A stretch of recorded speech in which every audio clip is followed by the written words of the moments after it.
નમસ્કાર. News of Gandhinagar daily headlines today. સાળંગપુરમાં ઉજવાયો ગુજરાતનો સૌથી મોટો હનુમાન જન્મોત્સવ. મંદિર પરિસર ભક્તોની ચિક્કાર ભીડથી ઉભરાયું.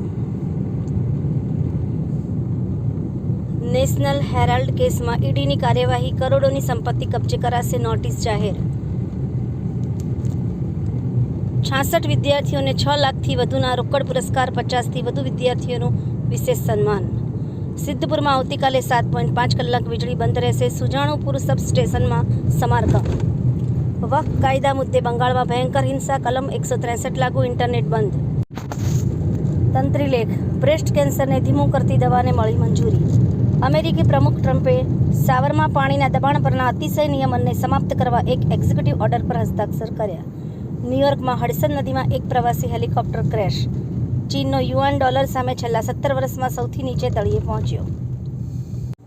આવનારી તામિલનાડુની વિધાનસભા ચૂંટણી ભાજપ અને એઆઈએમડીકે ગઠબંધનમાં લડાશે. નડિયાદના શિક્ષકે સાળંગપુરમાં બનાવેલી 451 ફૂટની વિશાળ રંગોળી, કષ્ટભંજન દેવની કરી રંગોળીથી આરાધના. લહેરીપુરા ન્યૂ રોડ સાંકડો હોવા છતાં ડિવાઈડર મૂકવાની તૈયારીઓ થતાં મર્ચન્ટ એસોસિએશનનો વિરોધ.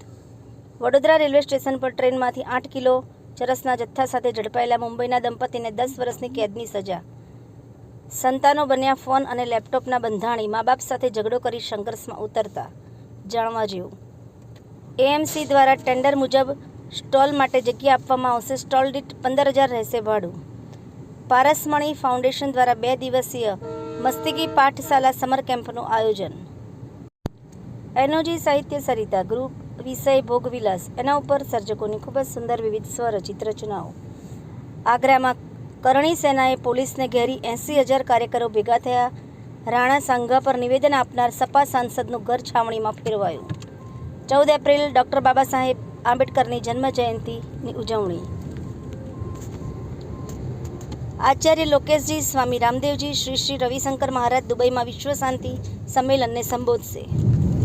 સત્તાના ગાંઠથી સુરત તક્ષશિલાનો ભરૂચ વડોદરાનો વારો હતો. આજે અમદાવાદમાં કોઈના લડકવાયા જીવ ગુમાવી રહ્યા છે. મહાનગરપાલિકાની 2 દિવસની સિંગલ યુઝ પ્લાસ્ટિક ડ્રાઈવમાં 103 વેપારીઓ દંડાયા. ₹47,000નો વસૂલ્યો ચાર્જ. શ્રી ભાગવત વિદ્યાપીઠ સોલા ખાતે ગુજરાત પ્રજાપતિ સમાજના શતાબ્દી મહોત્સવનું આયોજન. તારીખ 21 એપ્રિલથી લઈને 30 એપ્રિલ સુધી યુવા કોંગ્રેસની ચૂંટણી પ્રક્રિયામાં ભાગ લેવા માટે ઉમેદવારી પત્ર ભરી શકાશે.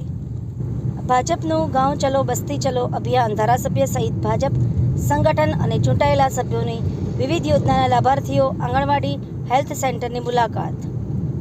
આભાર. મીનાક્ષી રાવલ, ગાંધીનગર. ન્યૂઝ ઓફ ગાંધીનગર દૈનિક જન ફરિયાદ ન્યૂઝ.